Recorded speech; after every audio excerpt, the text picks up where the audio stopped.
Hello good evening दोस्तों, मैं जयेश आपके अपने YouTube परिवार में हार्दिक स्वागत करता हूं। आशा करता आप सभी जबरदस्त और जिंदाबाद होंगे। तो आज अपन शुरू करेंगे 2 अगस्त 2024 दैनिक समसामयिकी, जो कि सभी परीक्षाओं के लिए महत्वपूर्ण रहेगा।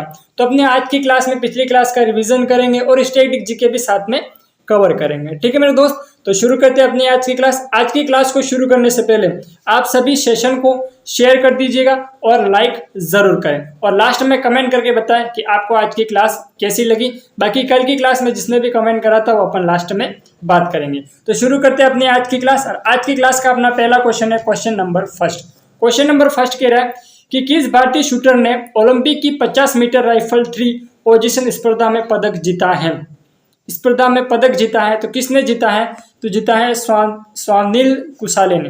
किसने जीता है? स्वप्निल कुशाले ने ये पदक जीता है। तो उसके बाद में अगला क्वेश्चन करते हैं। क्वेश्चन नंबर सेकंड करने से पहले यहाँ पर देख लेते हैं कि ओलंपिक 2024 से संबंधित प्रश्न। ठीक है, ओलंपिक 2024 से संबंधित प्रश्न देखेंगे तो ओलंपिक 2024 में कौन कौन से नए खेल शामिल किए गए? तो 4 खेल शामिल किए गए। कौन कौन से किए गए? एक तो किया गया सर्फिंग, स्पोर्ट क्लाइंबिंग, और इसके बाद में स्केट बोर्डिंग। 4 खेल शामिल हो गए। कौन कौन से? एक ब्रेकिंग, सर्फिंग, स्पोर्ट क्लाइंबिंग और स्केट बोर्डिंग। ठीक है, 4 खेल शामिल किए गए। और इसका मोटो क्या है कि यूनाइटेड बॉय इमोशन।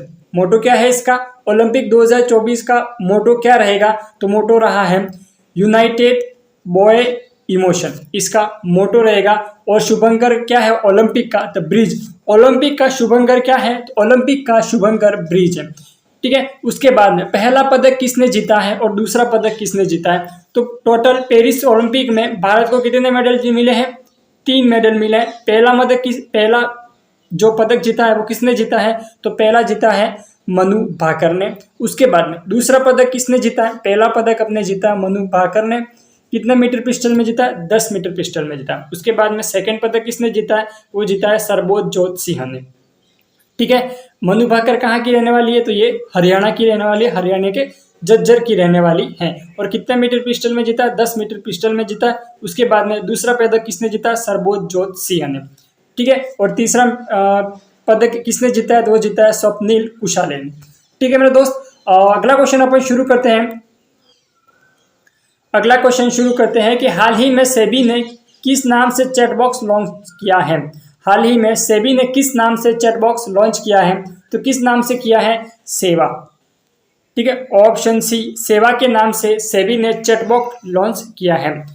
उसी प्रकार अपन अगला स्टैटिक जीके देखेंगे कि एआई से संबंधित महत्वपूर्ण प्रश्न। एआई से संबंधित महत्वपूर्ण प्रश्न। न्यूज एंकर लिसा कहाँ की है? न्यूज एंकर लिसा कहाँ की है? तो ये उड़ीसा की है।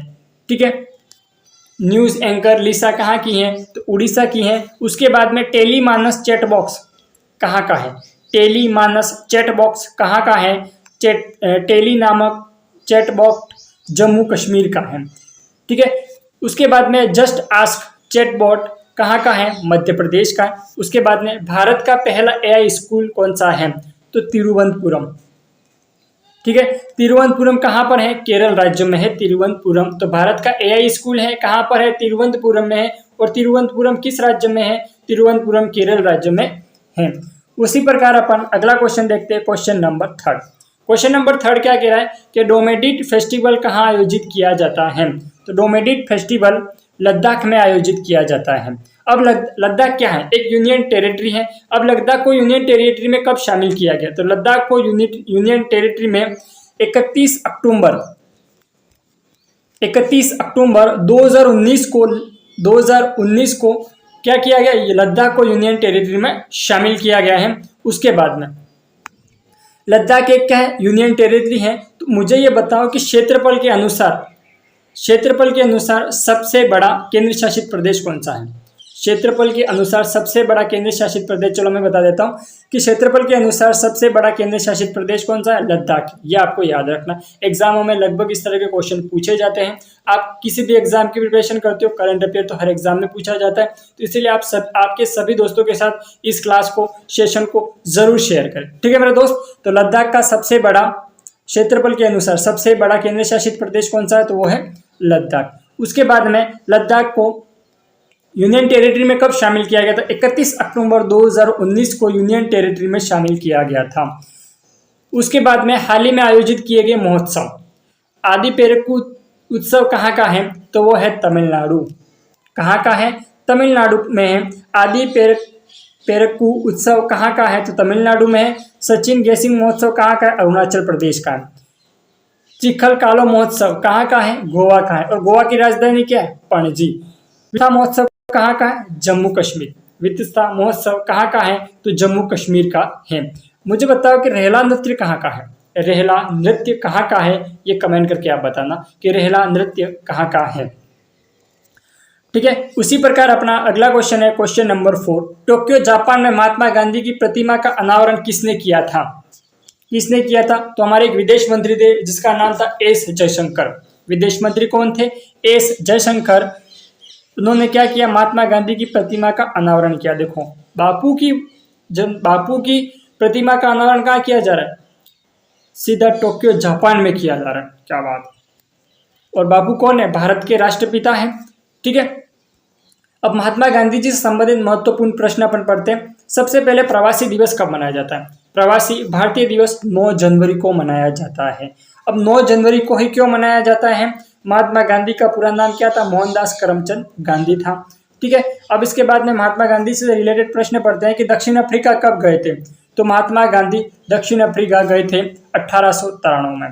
ठीक है, वापस कब लौटे थे? 9 जनवरी 1915 को लौटे थे। जब ये वापस लौटे थे और उन्हें वापस लौटने के उपलक्ष्य में 9 जनवरी को कौन सा दिवस मनाया जाता है? प्रवासी भारतीय दिवस। ठीक है, प्रवासी भारतीय दिवस कब मनाया जाता है? 9 जनवरी को मनाया जाता है। क्यों मनाया जाता है? क्योंकि दक्षिण अफ्रीका से वापस आए थे। कौन आए थे? महात्मा गांधी जी आए थे। ठीक है, उसके बाद में भारत में पहला सत्याग्रह कब शुरू किया गया था? चंपारण। कहाँ से शुरू किया था? बिहार से। और बिहार की राजधानी क्या? पटना। समझे? और बिहार के मुख्यमंत्री कौन है? नीतीश कुमार। आई बात समझ में? ये चीजें क्या होनी चाहिए? दिमाग की डायरी में नोट होनी चाहिए। किसी भी एग्जाम में पूछा जा सकता है। आप किसी भी एग्जाम की प्रिपरेशन करते हो तो इन एग्जामों में पूछा जाता है। इसीलिए क्लास को क्या करना है? लाइक और शेयर करना है और कमेंट करके बताना है। जो क्वेश्चन मैं आपसे पूछ रहा हूँ उन क्वेश्चनों का सही आंसर क्या करना है? आपको कमेंट करना है। ठीक है, और बाकी चैनल पर नए हो तो सब्सक्राइब जरूर करना है। उसी प्रकार अगला क्वेश्चन है कि किस राज्य ने लव जिहाद के दोषियों पर के लिए आजीवन कारावास का प्रावधान किया है? किस राज्य ने लव जिहाद के दोषियों के लिए आजीवन कारावास का प्रावधान किया है? अब ये लव जिहाद क्या होता है? तो मैं आपको बता दूं कि लव जिहाद ये होता है जैसे कि कोई लड़का है और कोई लड़की है। ठीक है, कोई लड़का है जो मुस्लिम है और लड़की है हिंदू है। अब दोनों क्या करते हैं? शादी करते हैं। अब लड़का क्या बोल देता है? तुम मुस्लिम होने के बावजूद बोलता है कि मैं हिंदू हूँ। ठीक है, अब हिंदू बोलकर हिंदू लड़की से शादी कर लेता है और बाद में पता चलता है कि तो मुस्लिम है, तो उसे क्या क्या क्या कहा गया? लव जिहाद कहा गया। अब ये लव जिहाद करेगा तो उत्तर प्रदेश की सरकार ने क्या कर दिया? आजीवन कारावास की सजा दी है। तो किसने दी? उत्तर प्रदेश। उत्तर प्रदेश की मुख्यमंत्री कौन है? योगी आदित्यनाथ। ठीक है, उत्तर प्रदेश के मुख्यमंत्री कौन है? योगी आदित्यनाथ। और उत्तर प्रदेश का सबसे बड़ा जिला कौन सा है? तो लखीमपुर खीरी है। उत्तर प्रदेश का सबसे बड़ा जिला कौन सा है? लखीमपुर खीरी है। और उत्तर प्रदेश राज्य में कुल कितने जिले हैं? तो 75 जिले हैं। उत्तर प्रदेश के मुख्यमंत्री कौन है? योगी आदित्यनाथ जी हैं। ठीक है, उत्तर प्रदेश में कितने जिले हैं? 75 जिले। और उत्तर प्रदेश का सबसे बड़ा जिला कौन सा है? सबसे बड़ा जिला लखीमपुर खीरी है। ठीक है, उत्तर प्रदेश में कुल कितने नेशनल पार्क हैं? सबसे ज्यादा नेशनल पार्क वाला राज्य भी कौन सा है? उत्तर प्रदेश ही है। पर लेकिन उत्तर प्रदेश में कुल कितने नेशनल पार्क है ये आप मुझे बताना। ठीक है, कमेंट करके कि उत्तर प्रदेश में कितने नेशनल पार्क हैं। ठीक है, उत्तर प्रदेश में एयरपोर्ट कितने? 5 एयरपोर्ट है। और सबसे ज्यादा एयरपोर्ट वाला राज्य भी कौन सा है? उत्तर प्रदेश ही है। ठीक है, उसी प्रकार अपन हाल ही में शुरू की गई स्कीम देख लेते हैं। हाल ही में शुरू की गई योजनाएं कौन कौन सी हैं? एक तो है उपवन योजना। उपवन योजना कहाँ की है? उपवन योजना है उत्तर प्रदेश की है। उत्तर प्रदेश बाबा बुलडोजर का है। किसका है? बाबा बुलडोजर का उत्तर प्रदेश है। तो उपवन योजना उत्तर प्रदेश में शुरू की गई है। मुख्यमंत्री युवा कार्य प्रशिक्षण योजना कहाँ शुरू की गई है? महाराष्ट्र। ठीक है, और महाराष्ट्र के राज्यपाल कौन? कल की क्लास में मैंने बताया था कि महाराष्ट्र के राज्यपाल कौन है। कमेंट करके बताना महाराष्ट्र के राज्यपाल कौन है। लाडला भाई योजना कहाँ की है? महाराष्ट्र की है। मुख्यमंत्री मंगला पशु बीमा योजना कहाँ की है? राजस्थान की है। उसके बाद में है मुख्यमंत्री बहन बेटी स्वावलंब योजना, झारखंड की है। मंत्रियर काथू मंत्रियर ओमप्पे योजना कहाँ की है? तमिलनाडु। ये योजना कहाँ की है? तमिलनाडु की है। राजीव गांधी सिविल अभ्यस्तम योजना कहाँ की है? तेलंगाना की है। ग्रामीण मित्र योजना गोवा की है। मिशन महिला शरणार्थी योजना कहाँ की है? उत्तर प्रदेश की है। ठीक है, ये योजना क्या अधिकतर एग्जामों में पूछी जाती है, इसीलिए आपको क्या करनी है? याद करनी है। बाकी सेशन को शेयर करना और लाइक जरूर करना है। ठीक है मेरे दोस्त, अब उसी प्रकार अपन अगला क्वेश्चन करते हैं। Question number 6। क्वेश्चन नंबर 6 कह रहा है कि किस देश की साड़ों सोना और चांदी की खदान यूनेस्को विश्व धरोहर सूची में शामिल की गई है? तो किस देश की शामिल की गई है? तो वो शामिल की गई है जापान की। ठीक है, टोक्यो जापान की शामिल की गई है। अब मैं आपसे प्रश्न पूछूंगा कि 43वां यूनेस्को विश्व विरासत स्थल कौन सा है? ठीक है, 43वां यूनेस्को विश्व विरासत स्थल कौन सा है? तो वो है मोइदम असम में है। ठीक है, मोइदाम कहाँ का है? असम में है। ठीक है, अब यहाँ पर अपन कुछ पढ़ लेते हैं कि यूनेस्को में शामिल भारत के स्थल। यूनेस्को का हेडक्वार्टर कहाँ पर है? यूनेस्को का हेडक्वार्टर पेरिस फ्रांस में है। ठीक है, ये चीजें आपको याद होनी चाहिए। यूनेस्को का हेडक्वार्टर कहाँ पर है? तो यूनेस्को का हेडक्वार्टर पेरिस फ्रांस में है। ठीक है, बाकी आप मुझे कमेंट करके बताओ कि आपकी क्लास, आपकी पढ़ाई कैसी चल रही है। ठीक है, रेगुलर चल रही है, नहीं चल रही है, और ये भी बताना है कि आपको ये क्लासें कैसी लग रही है। ठीक है, आपके लिए यूट्यूब पर फ्री है, तो बाकी आपके दोस्तों को भी सजेस्ट करना है कि करंट अफेयर की क्लास यहाँ पर ले, चाहे वो किसी भी एग्जाम की प्रिपरेशन करें। मैं किसी भी एक पर्टिकुलरली एग्जाम का नाम नहीं ले रहा हूँ, बट आपको क्लास उनको क्या करनी है? शेयर करनी। बस ज़्यादा नहीं, 10 से 15 दिन तक क्लास लेकर देखें, उनको याद जरूर होगा। ठीक है मेरे दोस्त, और बाकी क्लास में क्या सुधार करना चाहिए वो भी आप मुझे कमेंट करके बताओ। धीरे धीरे क्लास की टाइमिंग तो बढ़ी रही है। ठीक है, यूनेस्को में शामिल भारत के स्थल, यूनेस्को में शामिल भारत के स्थल कौन कौन से? एक तो कोणार्क सूर्य मंदिर है। ठीक है, कोणार्क सूर्य मंदिर है, कहाँ पर है? उड़ीसा में। कब शामिल किया गया था? 1984 में। कब शामिल किया गया था? 1984 में। फतेहपुर सीकरी, फतेहपुर सीकरी किसने बनवाया था? तो ये अकबर ने बनवाया था। क्यों, कब बनवाया था? गुजरात पे विजय होने के बाद में अकबर ने बनवाया था। कहाँ बनवाया था? उत्तर प्रदेश में बनवाया था। कब बनवाया? उत्तर प्रदेश में बनवाया था। और इसे यूनेस्को में शामिल कब किया गया था? 1986 में। कब शामिल किया गया था? 1986 में शामिल किया गया था। हम्पी के स्मारकों का समूह कहाँ पर है? कर्नाटक में। अब यूनेस्को में शामिल कब किया गया उसे? 1986 में शामिल किया गया। एलिफेंटा की गुफाएं, अजंता की गुफाएं कहाँ पर है? महाराष्ट्र में है। एलिफेंटा की गुफाएं भी और अजंता की गुफाएं कहाँ पर है? महाराष्ट्र में। पर लेकिन इसे यूनेस्को में शामिल कब किया गया? 1987 में शामिल किया गया। कब शामिल किया गया? 1987 में शामिल किया गया। उसी प्रकार अपन अगला क्वेश्चन करते हैं। अगला क्वेश्चन करने से पहले मैं आपको बता दूं कि आपको क्लास को क्या करना है? लाइक करना है, शेयर करना है। ठीक है, जैसे आप लाइब्रेरी में जाते हो या फिर कोचिंग पर जाते हो, तो आपके दोस्तों को बताना है कि वहाँ पर करंट अफेयर की क्लासें होती है और इस तरह से होती है और अच्छे से समझ में भी आता है। ठीक है, अगर आपको समझ में आता है तो आप मुझे कमेंट करके ज़रूर बताएं, और क्लास में और क्या सुधार करना चाहिए ये भी आप मुझे सजेस्ट कर सकते हो। अब उसी प्रकार अपन अगला क्वेश्चन करते हैं कि विश्व शिक्षा सम्मेलन 2024 का आयोजन कहाँ किया गया? विश्व शिक्षा सम्मेलन 2024 का आयोजन कहाँ पर किया गया? तो ये किया गया अपने मुंबई में। ठीक है, अब मैं आपको बता दूं कि सबसे पहली बार एजुकेशन पॉलिसी कब लाई गई थी? तो सबसे पहली बार education policy, first time education policy कब लाई गई थी? वो लाई गई थी 1968 में। पहली बार एजुकेशन पॉलिसी आई थी अपने भारत देश में। कब आई थी? 1968 में। उसके बाद में दूसरी बार एजुकेशन पॉलिसी कब आई थी? 1986 में। और तीसरी बार एजुकेशन पॉलिसी कब आई है? 2020 में। ठीक है, टोटल कितनी बार एजुकेशन पॉलिसी आई है? 3 बार आई है। पहली बार कब आई थी? 1968 में। दूसरी बार कब आई थी? 1986 में। तीसरी बार कब आई थी? 2020 में।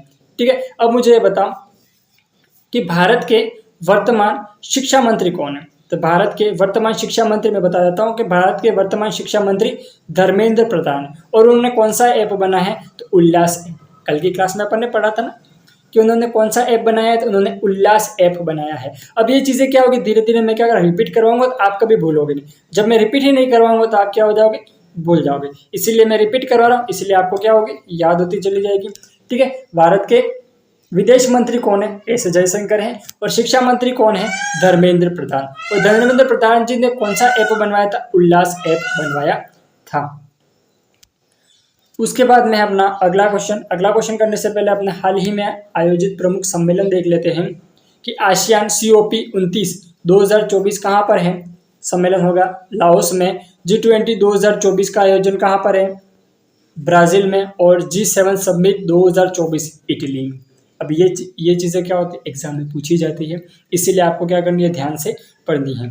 ठीक है, उसके बाद में अपना अगला क्वेश्चन है कि भारत सरकार ने हाल ही में किस संस्था से ठोस अपशिष्ट प्रबंधन और स्वच्छता में सुधार के लिए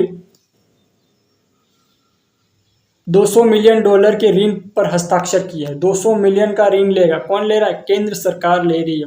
किससे ले रही है, किससे ले रही है, एशियाई विकास बैंक से या फिर विश्व बैंक से, अंतर्राष्ट्रीय मुद्रा कोष है, इनमें से कोई नहीं, तो ADB से ले रही है,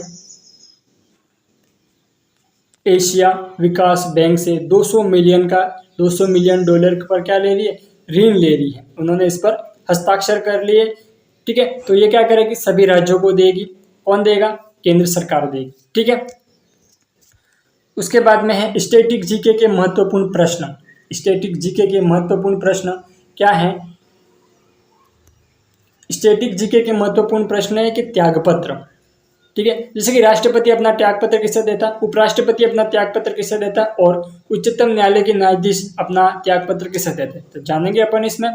तो जो राष्ट्रपति होता है वो अपना त्यागपत्र किसे देता है, उपराष्ट्रपति को। राष्ट्रपति अपना त्यागपत्र किसे देता है, तो उपराष्ट्रपति को देता है। उपराष्ट्रपति अपना त्यागपत्र किसे देता है, राष्ट्रपति को देता है। उच्च न्यायालय के न्यायाधीश अपना त्यागपत्र किसे देता है, राज्यपाल को। ठीक है, राज्यपाल को अपना त्यागपत्र देते हैं। आप मुझे कमेंट करके बताओ कि राजस्थान के वर्तमान राज्यपाल कौन है, और अब राजस्थान के वर्तमान राज्यपाल कौन है, ये मुझे कमेंट करके बताना है आपको। उसके बाद में अपना अगला क्वेश्चन है कि भारत सरकार ने मधु पवन दास को किस देश में अपना नया उच्चायुक्त प्रयुक्त किया है, तो किस देश में किया है, तो रवांडा। ऑप्शन डी और डी फॉर देवसेना। किस देश में अपना उच्चायुक्त घोषित किया है, तो रवांडा में किया है। और अपने अमेरिका का राजदूत कौन बना है, ठीक है, भारत का अमेरिका में राजदूत कौन बना है, तो विनय मोहन क्वात्रा। कौन बना है, विनय मोहन क्वात्रा भारत का कौन बना है, राजदूत बना है अमेरिका में। उसके बाद में आर्मी चिकित्सा सेवा महानिदेशक नियुक्त होने वाली पहली महिला कौन बनी है, तो ये जो बनी है, कौन बनी है, तो आयशा अजीज। कौन बनी है, आयशा अजीज। ऑप्शन ए इसका सही आंसर हो जाएगा। आर्मी चिकित्सा सेवा महानिदेशक नियुक्त होने वाली पहली महिला कौन बनी है, तो वो बनी है आयशा अजीज। ठीक है, उसी प्रकार अपन अगला क्वेश्चन करते हैं। अगला तो अपनी क्लास कल की क्लास का रिवीजन रहेगा। मैं आपसे प्रश्न पूछ रहा हूं, अब आर्मी दिवस कब मनाया जाता है, 15 जनवरी को। अब आर्मी का एस्टैब्लिशमेंट कब हुआ, आर्मी की स्थापना कब हुई, वो आप मुझे कमेंट करके बताओ। ठीक है, आर्मी की स्थापना कब हुई वो आप मुझे कमेंट करके बताओगे। बाकी आर्मी दिवस कब मनाया जाता है, 15 जनवरी को मनाया जाता है। चलो अपन कल की क्लास का रिवीजन करते हैं। यूपीएससी के अध्यक्ष कौन बने हैं, प्रीति सूदन। कौन बने हैं, प्रीति सूदन यूपीएससी के अध्यक्ष बने हैं। उसके बाद में अगला क्वेश्चन है कि भारतीय लघु उद्योग विकास बैंक CDP के अध्यक्ष कौन बने हैं, तो बने हैं मनोज मित्तल। कौन बने हैं, मनोज मित्तल। उसके बाद में अगला क्वेश्चन करते हैं, पेरिस ओलंपिक 2024 में शूटिंग मिश्रित इवेंट में कांस्य पदक किन किन खिलाड़ियों ने जीता है, तो वो जीता है सरबतजोत और मनु भाकर। ए और सी इसका सही आंसर होगा, सरबतजोत व मनु भाकर। अगर आप लगातार क्लास लेंगे तो आपको समझ में आएगा। बाकी आप लगातार क्लास नहीं लोगे तो आपको क्वेश्चन भी याद नहीं होंगे और आपको समझ में नहीं आएगा। इसीलिए क्लास में क्या करना है, आपको लगातार बने रहना है। पर डे की क्लास आ जाएगी। ठीक है, टाइमिंग फिक्स नहीं है, अभी तक टाइमिंग फिक्स नहीं है, लेकिन बहुत जल्द टाइमिंग फिक्स कर देंगे और उसके बाद में अपन इस मतलब इस समय को क्लास अपलोड करेंगे ये मैं आपको बता दूंगा, ठीक है। बट अभी तक टाइमिंग फिक्स नहीं है, आपको जब भी मेरे को जब भी समय मिलता है मैं क्लास अपलोड कर देता हूँ, ठीक है। टाइमिंग फिक्स तब होगी जब आप लगातार आपके दोस्तों के साथ शेयर करोगे और अधिक से अधिक लोग देखने लगेंगे, ठीक है। अब उसके बाद में तीसरा क्वेश्चन अगला क्वेश्चन दे रखा है कि ideas for life time portal किसने लॉन्च किया? तो वो लॉन्च किया था भूपेंद्र यादव ने। किसने लॉन्च किया? भूपेंद्र यादव ने। और अमित शाह कौन है? अमित शाह है सहकारी मंत्री और होम मिनिस्टर। कौन है? Home minister. सहकारी मंत्रालय के मंत्री कौन है? अमित शाह जी हैं। और होम मिनिस्टर कौन है? अमित शाह गृह मंत्री हैं, ठीक है। किस दिवस के 25 साल पूरे होने के उपलक्ष्य में भारतीय डाक ने स्मारक डाक टिकट जारी किया है? तो वो किया है कारगिल दिवस के रूप। कारगिल दिवस के 25 साल कितने हो गए? पूरे हो गए। उसके बाद में है क्वेश्चन नंबर 6 कि देश का पहला भूमिगत संग्रहालय कहाँ बनाया गया? वो बनाया गया अपने दिल्ली में। उसके बाद में अगला क्वेश्चन है जुलाई 2024 में किस भारतीय टेनिस खिलाड़ी ने संन्यास लिया? तो वो लिया है रोहन बोपन्ना ने, ठीक है। रोहन बोपन्ना ने जुलाई 2024 में भारतीय टेनिस खिलाड़ी से संन्यास ले लिया है। उसके बाद में इंग्लिश चैनल पार करने वाली सबसे कम उम्र सबसे तेज पैरा कौन बनी है? तो वो बनी है जिया राय। उसके बाद में अगला क्वेश्चन है कि टाइम पत्रिका 2024 में विश्व के महान स्थानों में भारत के किन किन स्थानों को शामिल किया गया है? तो वो शामिल किया गया है 3 देशों को शामिल किया गया है। कौन कौन से? 3 राज्यों को शामिल किया गया, एक तो हैदराबाद, हिमाचल प्रदेश और मुंबई। उसके बाद में लास्ट एंड फाइनल क्वेश्चन है कि बेल्जियम ग्रैंड पेरिस 2024 किसने जीता? बेल्जियम ग्रैंड पेरिस 2024 किसने जीता? वो जीता है लुइस हैमिल्टन ने। तो अपनी आज की क्लास यहाँ समाप्त हुई, ठीक है। और मैं आपको बता दूं कि कल की क्लास में कमेंट करा था जिनका नाम था सुनीता बगरा, जो कि कल की क्लास के विनर है, और एक नाम था उन्होंने क्लास में कमेंट करा था और जो भी मैंने क्वेश्चन पूछे थे इनका सही आंसर दिया था, ठीक है। बाकी अपनी क्लास को अपन यहीं तक विराम देते हैं। बाकी आप चैनल पर नए हो तो शेयर और सब्सक्राइब करें, आपके दोस्तों के साथ भी शेयर करें, ठीक है। धन्यवाद। जय हिंद, जय भारत।